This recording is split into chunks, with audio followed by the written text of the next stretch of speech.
My major was communications at Cornell, communications and marketing. And so in the hotel school. So there's a whole fusion of those things. So there's some classical training with the journalism, but me actually thinking, wow, I might be a writer because I love to write. I've always got A's in my writing courses at Cornell, but never really thought about it. I always had to think about being a manager or something on those or be a restaurant owner. But I like the other side of it, actually enjoying it, shooting food. I did photography. I'm a self-taught photographer. And then tasting food and writing about it. I said I love that part of it and meeting the people who are entrepreneurs and doing features on them. So I kind of shaped myself into that kind of journalism form. Welcome to the News Nirvana podcast. I'm your host, Nick Parker. The News Nirvana podcast features conversations with media professionals from across the country, highlighting our ever-evolving business models and showcasing the strong and effective journalism produced each and every day. This podcast is made possible to you by the generosity of Blocks Digital. Blocks Digital empowers content producers to connect with their worldwide audiences at scale and continuously transform to achieve their business goals. Contact Blocks Digital today to learn more about how they can help you thrive. Connect with them at blocksdigital.com. Hello and welcome back to the News Nirvana podcast. I am your host, Nick Parker, and with me today, a friend of mine, a guy I know from around some of the circles, Ale Sharpton, a freelance journalist, photographer, social media star. Can I say that? All of that, man. Keep going. Welcome to the show, Ale. Thank you, man. It's an honor to be here, man. Congrats on everything you're doing. I appreciate it. And look, I'm going to start out with a little fanboy, or maybe I was fanboying vicariously through you. I saw on your Instagram page recently, you were hanging with Marcus Samuels. Oh, word. Yeah. That's the homie. Yes, sir. I mean, like, just as a guy who loves food and I watch the food shows all the time, like that's huge. Yeah, man. Super cool. He actually has a restaurant about 4 blocks from where I live here in Atlanta and in the Old Fourth Ward sector. So I went to go check him out. They was celebrating their 2nd anniversary. So it was really dope, man. It was a great time. That's awesome. Well, let's talk a little bit first about let people know who you are. I got to know you through the beer world a little bit through another show that I do and through our travels around to different breweries and things beer adjacent, I guess, around the country. But you are a pretty prolific freelance journalist. You operate out of Atlanta, but I feel like you are just all over pretty much. So tell me a little bit about how you got into covering food and drink and travel. It's I'm a family in my lineage of chefs dating back to my great-grandfather, who was Marcus Garvey's chef from Jamaica, coming here on the Black Star Line and starting the first Black-owned catering company in Bronx, New York. So shout out to him, my great-grandfather. And then catering and chefs throughout the years has always been a part of my family. So my thing was about flavor. My mom's a terrific cook, and then my sister's a chef, renowned now globally, Simone. And I've always loved to cook and host and do things of that nature in the hospitality industry. So I went to school for it. I was a hotel major at Cornell University. I wanted to either manage a hotel or have my own restaurant. So I said, why not go to the best school for that? And I was born in Ithaca, where Cornell is. So it's kind of coming right back to where, my origins. And so flavor components have been big that I learned about beer really starting in senior year of high school. And since then, man, I was like, wow, beer has so much flavor, but people need to know about this. That's the only thing I really drank. So I think it's funny you said you learned about beer as a senior in high school. Learning is not the word I usually hear people say. Well, everybody was drinking coolers and stuff. I said, always like beer because of the marketing. And I never was mad at the flavor of beer. And I didn't know there was more than just Lone Brown Heineken when I went into college. And then eventually learning about the craft beer movement, which started to emerge with Sierra Nevada and stuff like that. And I love the hoppy stuff. So I learned that I found out that a guy named Garrett Oliver was the only other brother in the industry that was out there like that. So I was like, wow, went down to meet him. And I loved his Brooklyn Black Chocolate Stout, but I said, people need to learn more about beer. There's nobody black really in the industry. So I said, let me start writing about it. And I'm a big hip hop head. So I started freelancing, writing with hip hop magazines, The Source, and then websites and stuff like that. So I really started getting into it a lot more. And then I was like, let me merge hip hop with beer. So I started doing tastings with a lot of rap artists and then started, adding more of a flair to it to the point where I was like, I need my own pseudonym. And so rappers have their own nicknames and stuff like that. There's MF Doom and then there's Prodigy and all these different names. And I said, why not do something that has beer merged with something that shows I'm a brother? It's something on play on words. I love doing that. So Ale Sharpton one night after 2 blunts and a couple of Brooklyn Black chocolate stouts came up with that name. And I thought it would stick. And I said, one day Al Sharpton will meet me and I would explain to him that I wasn't making fun of him. It was more of a play on things where he's a big component of the civil rights movement. I'm a big component of beer. I'm going to make this name stick. I'm going to make it blow up. I'm going to be somebody with it. And went ahead and Ale Sharpton was it. And I blew up with that, man. I've been known as the first beer influencer, not just black influencer, beer influencer, period, because no one's really doing it from that standpoint. Right. It was always about the brewery and not an individual, except for like Michael Jackson, who was one of the greatest writers in history of beer, the other Michael Jackson. But yeah, and I was like, you know what? I'm going to do it a different way, implement hip hop and implement kind of a lifestyle element to the beer world. And it's worked ever since. I want to talk a little bit about that, kind of that, how you built yourself up and you got it going. But I think first I would be remiss if I didn't ask you to tell the you met Al Sharpton story. Because you've told it to me a couple times. It's a great story. I love telling it, man. I'm going to have a beer with you if you don't mind. You're okay with that. If that's all right. Forbes magazine did an article on me and talked about my whole growth in the industry and what I've developed from ground one to where I am now. So he happened to read that article while on a private jet here to Atlanta. And he said, I had all these people calling me in the morning from New York numbers. I'm like, what is going on? And I have family from New York, so I had to answer. And sure enough, it was his PR team, both PR teams. And they were asking that, hey, would you mind if you met up with Al Sharpton to talk about your story? I'm like, excuse me? And sure enough, I met him here in Atlanta and we went and talked. He said, never mind me. I want to learn about what you're doing. And I really think it's really awesome how you're being a pioneer in the industry. So we talked for a while, took pictures together, and it was amazing. And he said, no, I knew you weren't making fun of me. And I really was honored that you used my name in that play. And I have him holding up, which is my successful way of marketing, a sticker. And that's what really got me out there with the Ale Sharpton brand. It's a cool-ass logo.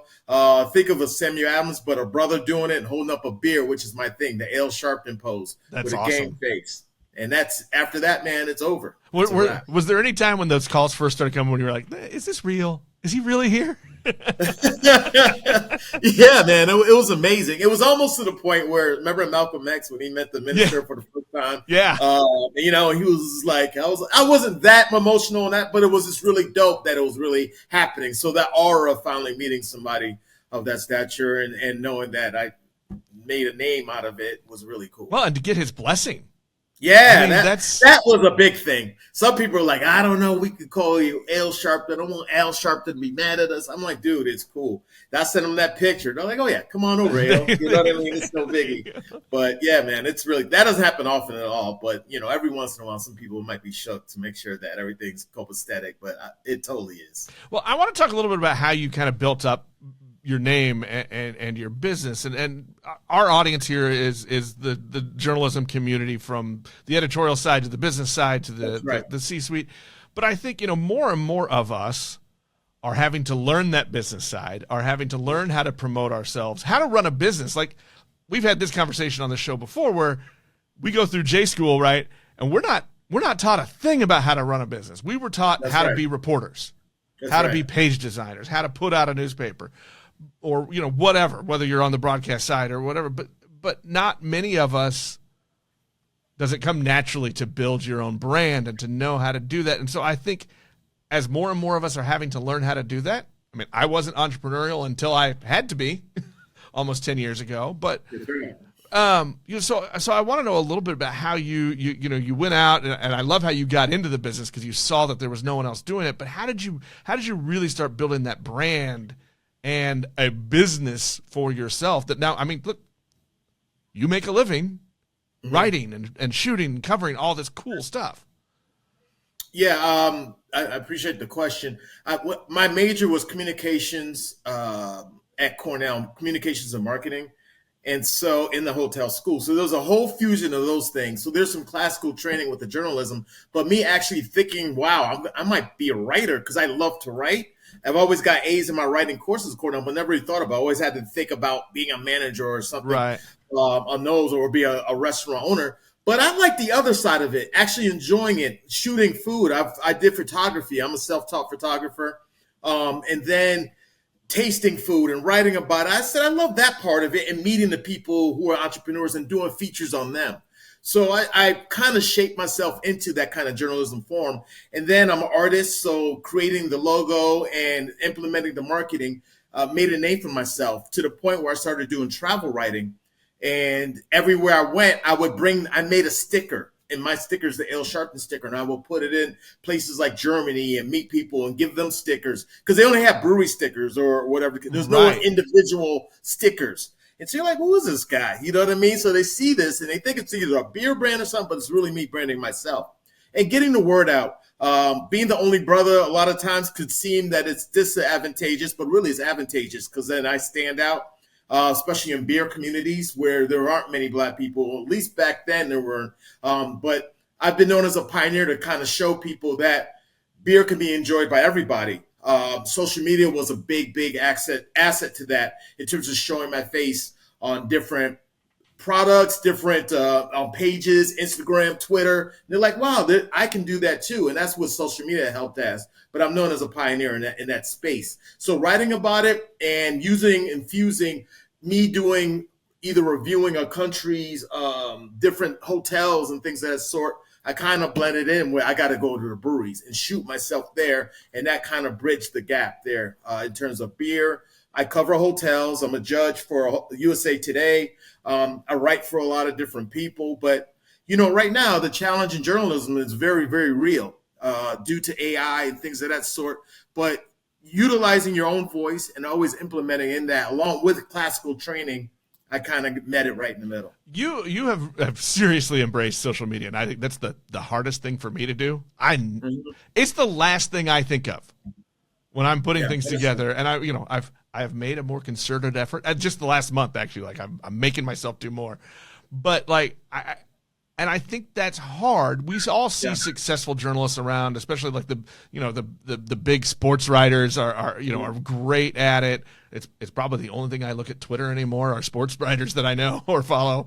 But like you came to visit here in Kansas City, where I'm at, about a little over a year ago. Can you see the poster behind me? That's right. One pint. We had an awesome event here, and you came out. That was great. But you were taking pictures everywhere you went. Absolutely. It's funny. Is that intentional, or is it just who you are? No, it's both. The intentional part, actually, as we all get older, we need pictures to help remember where the hell we were and what we were doing. I got 50 coming up. It helps me. It helps me so much, man, because I can only remember so much naturally. But then when I go and look through my phone, I'm like, oh yeah, and then I know exactly what was going on there. How that food tasted like, what car, I review cars as well, what car I was driving during that time, the sporting events, the people I met. So I take a lot of pictures, and my wife had to get used to that, and now she does it all the time. I was going to say, when I met her, she was right there with you the whole time. Yeah, right. Shout out to Andrea. So I just love I love shooting people, man. And people love it when I show them. They're like, I don't like pictures. I show them, ooh, can I have that? And I'm like, yeah, sure. You know what I mean? So I love shooting pictures of people, food, places, where I'm staying. And then video is a lot of that too. So I'm implementing a lot of video and reels into my social media now, at Instagram especially, which I really love. But there are gaps, man. And it's tough to keeping it updated every day. A lot of people do that and put posts every day. I'm very picky about what I put in. So there might be a week gap in there in terms of when I post something else, but It's all with love, and I just want to do it totally right. But some people just do that all the time, up to 3 posts a day for engagement. But I think where I went at is it's very organic. Nothing's bought, nothing's pushed to make it more where I get more followers. There's no bots involved. It's just me. It's very organic, and it's what I do. So I think people appreciate that. You said you're picky and intentional about what you post. What are you? I guess what do you hold back for, or what are your? I guess is there a standard for yourself that you're like it has to tell this story or do this? Yeah. What are you kind of doing with yourself? It just takes a while. When I do reels on cities, for instance, where I'm going to, I got backed up. I got Charleston. I got Charlotte. I got to do. I've got Puerto Vallarta, or Vallarta, I say it right, which is in Mexico. I've got that. A visiting resort. I have so much stuff, but I want to do it right. But it takes a lot of time, and I'm always rock and rolling and doing a lot of other things to keep the lights on. That sometimes I just need to put that time in to do it. Right. So yeah, and it's perfection. And then there's a writing component of explaining what the hell it is I'm putting on there. And that I want to make sure that is tweaked. So there's no grammatical errors on that because I'm a writer. And then the tagging of the people who are going to be in it, it just has to be done totally right. How are you getting people, or are you worried about it? I guess, is the social media more about your brand, or are you also trying to drive them to the various places where you've got pieces, where you've written and you've done things? Yes, it's my brand. My brand is what it is. It's the style of it, the style of my photography, the style of the reel, the music I use behind it. And then it's also showcasing my experiences so that people like, hey, I would love to do that. So I try to share where I visited and show those people love so that they get business. Because right now, with the economy and stuff, you need it. The brewery world needs it really bad. The hospitality industry. I review cars, so I try to put the cars in there, which are also suffering with the current tariffs that are going on. So it's a win-win situation. I show off what I do, but also show off the people who have showed me love as well.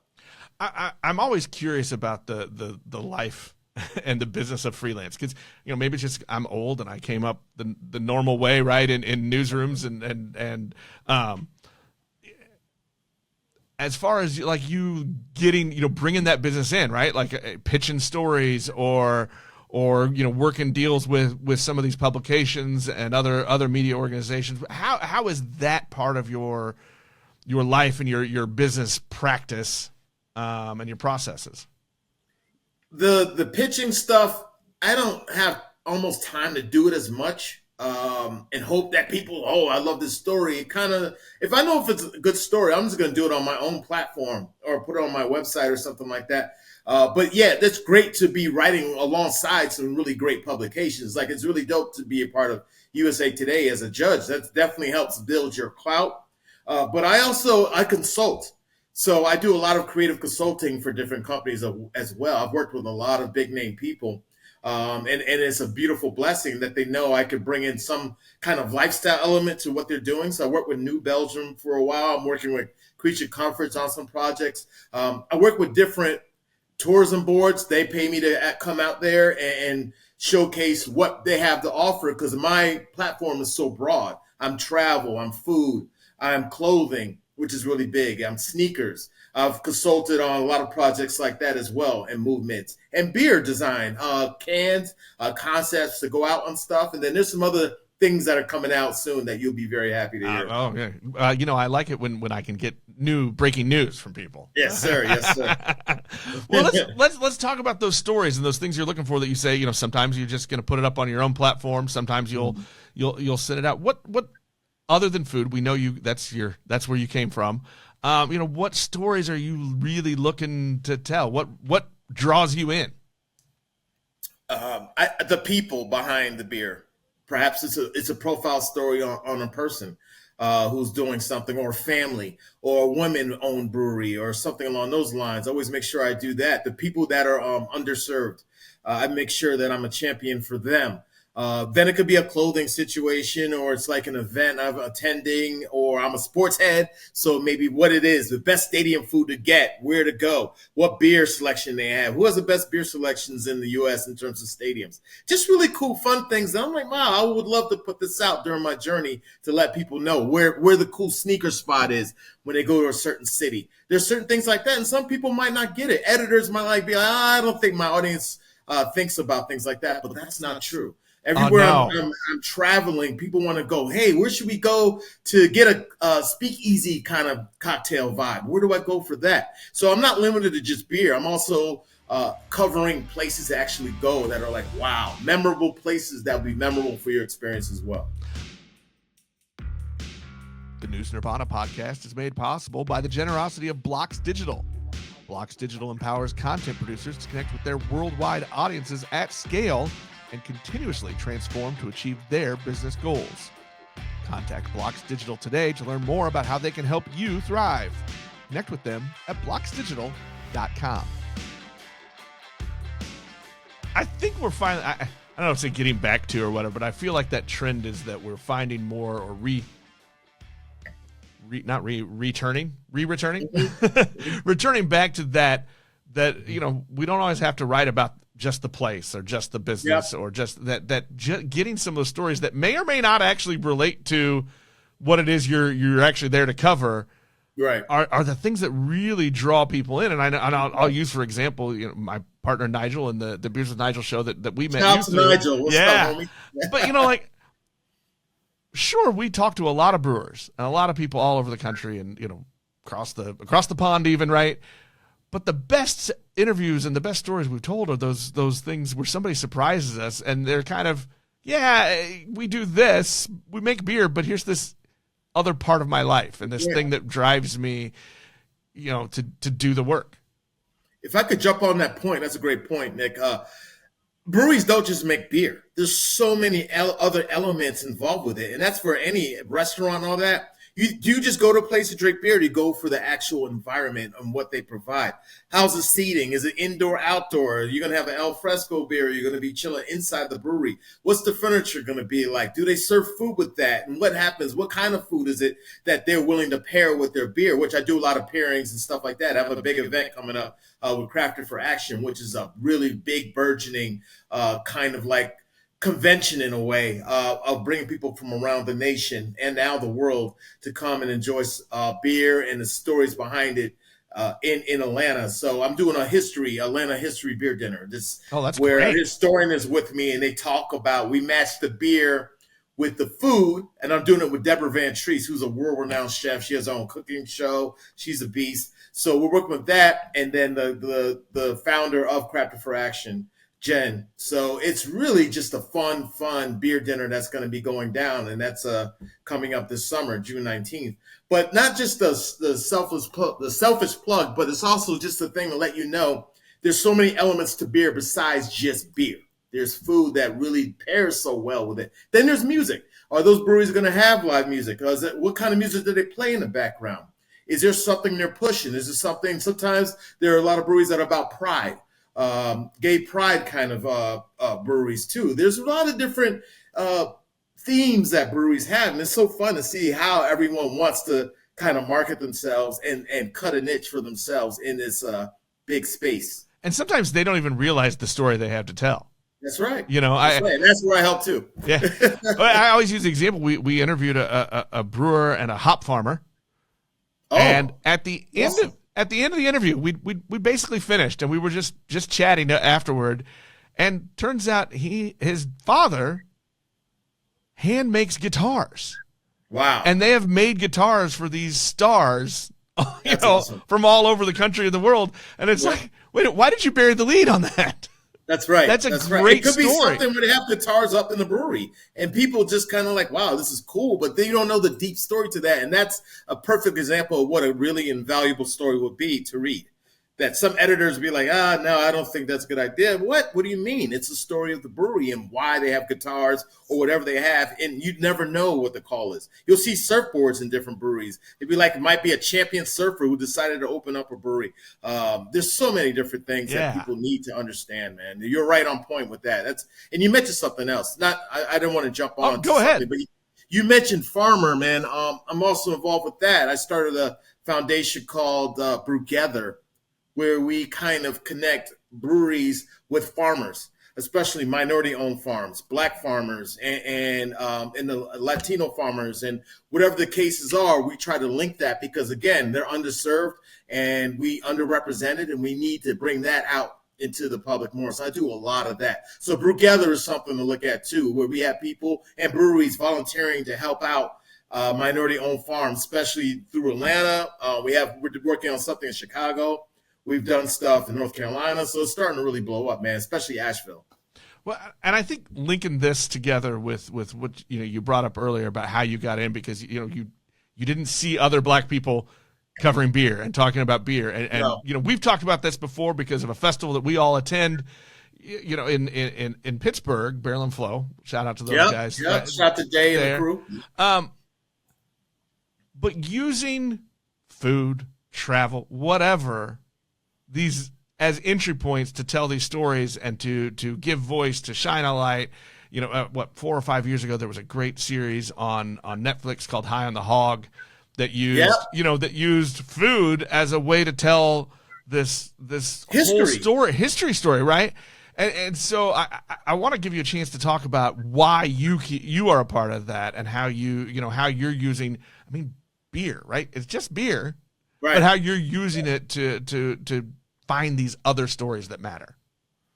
Definitely, man. High on the Hog is definitely one of those dope shows. Like, you use different things. Sometimes you have to put sugar on top of medicine. You know what I mean?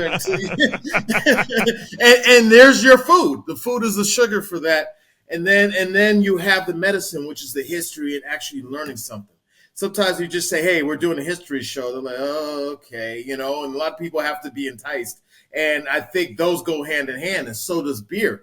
Beer is something I had pushed for a long time, how it was invented in Africa by women. It was something because of also beer was served because water was impure. So beer used boiled water, right. You purify water in order to make it work. Then there's the hop element and why hops are very important, and that develops the farming aspect. Then the yeast, which develops the chemistry. So there's a lot of different things, but beer tells so many stories because of the origins, where it's from, that it was created 3,000 plus years ago, and that people have not really shared that story. No one talked about how a brewery was just found a year ago under some ruins in Egypt. No one talked about that. So and I think a lot of it was kept in secret for a lot of reasons, but a lot of things starting to surface. Look at the whole history of Jack Daniels and how that came out. And a lot of enslaved people from Africa were the brewers for people like George Washington and all these different presidents. And they're saying the presidents were beer heads. It was the people who taught them how to make the beer that never get that shine. So yes, and then the food element and how beer works and why it pairs so well. It's because of the textures and how beer is really the beverage that can emulate almost any flavor more than anything. I don't think, when's the last time you had a chocolate wine or a caramel wine or something like that? Beer has all those elements. We could create almost anything. That's why I love it so much. I love that there is more and more of pairing of different things, right? Like, so you've got the food pairings and the stories that we're talking about, right? Yes, I really think I love the way you can dig in and find great stories, and I think that's what you're doing with all of your things. Yeah. There's so many cool things out there, but I'm only reporting it because those people have to create the cool stories. So shout out to them and having the guts to create those breweries and being entrepreneurs to give me a story to write about. So definitely kudos to all of them. I want to talk a little bit about cars because you've mentioned it, and I had no idea until maybe a couple weeks ago we were texting back and forth. I had no idea that you were a car guy. Yeah, man. That's just a blessing. That's something I worked hard on. Something where I met someone who started their own business and delivering cars to people, to journalists and to celebrities. So, of course, in order to get cars out there, they need car writers. So it's a very close community where people actually have it. They do it for a living. I do it as a lifestyle kind of element, but I've been doing it for more than 20 years. And it's really cool to cars have stories too. You get to learn about who is designing them, the backgrounds, and why they're putting out this car and what the newest fads are. Are families really looking for these kind of technologies? Are you safety? There's an element of lifestyle. There's an element of even having cabins that have certain lighting. ambient lighting is a really big thing nowadays. Sound systems, of course, but now they're getting autonomous where you don't drive the car, and I'm kind of I'm still a little weary of that. I'm I have yet scared. to I'm go gonna into admit an it. I'm Uber. scared. I've yet to go in an Uber where there's a car picking me up and not a person. Right. So I haven't jumped that leap yet. That's my wife the other day. She'd be down to do it with me for the first time ride in a car with no driver. She's like, not yet. But I might do that and put on my Instagram. You know what I mean? To show y'all some love. So it's really, the car industry is really fun to cover. So I continue to do that, man. I really love it. It's exciting to see what technology is happening and what's going on in that world as well. And that's something that's tough right now. So I hope to show love with that as well. Well, what are some exciting stories, some things you're chasing, maybe with some stuff coming up? Visited a lot of just traveling and where to go. Like I covered a lot of heavy beer cities. I mentioned Charlotte. It's really a dope city for beer. I did a big project with Durham where they followed me around for 2 days of where to go, where to eat. That was really, really fun. But also covering, I just was I could tell you're the first to know, but I'm in diners. What was it? Diners, dives, Diners, drive-ins, and dives. Yes. Oh, that's Yeah, awesome. yeah. So I had a little cameo there recently for a place called El Tesoro. So that was really fun. I had a little quick speaking. How did that come about? Well, there's a word around that I do really well on shows. So a lot of them, there's another show called Atlanta Eats. I've been on there like 4 times. Been on the news, been interviewed, been on the Weather Channel, comparing beer to weather. Really just cool things, man, and festivals. So the word got around. And so El Tesoro, which is a dope, really legitimate Mexican spot here, a friend of mine opened up, Alan Rains, and he said, hey, I need you. Guy is coming through to do and feature me on the show, and you have to be on there. Hopefully be able to say something about it. And I said, I'm there. So that's awesome. Went and got on that, and some other cool things are in the works, man, and a podcast and getting together going and continuing on.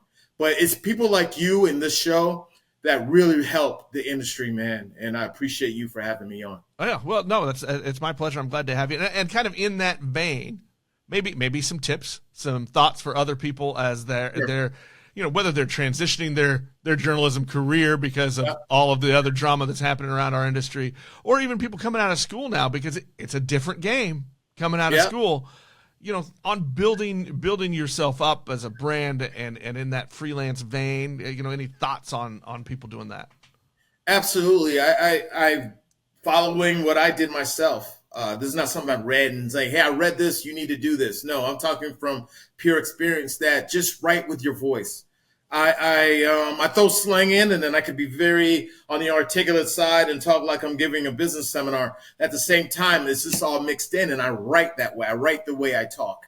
And I let people know that, hey, you got to just be yourself with what you're doing, because not even AI can create your own voice, because no one's lived your experience but you. So why you're doing that, implement maybe some personal things on why you thought this was really a dope thing to write about and what you're comparing it to, or why you thought it was bad. I tend to write positively because I know how hard it is for people to be an entrepreneur and make things happen nowadays. And sometimes, I keep the integrity, but I'm more of a positive writer. I don't like to diss too much. But some people really do well with that and talking about things that are bad and being upfront and honest. So I really say be the honest person that you are and write it with your voice and your experiences, and learn to take dope pictures to really help your story out, to have some visuals. Well, that's a great thing. How important is it for people to know how to take good pictures? And I always use the story. My first interview when I was in college with a small newspaper, at the end of the interview, the editor asks me, so do you take pictures? And I respond, no, never have. He hands me a camera and says, you're hired and you're shooting Friday Night Football tonight. What? Even though you said no? And so I learned. There you go. Luckily, I had some friends at that paper too, but it's like, here's what you do, go. And that was the days too. We were rolling and processing our own film. Yeah, no doubt, man. But how important is it that you not just write, that you've got to be able to take pictures?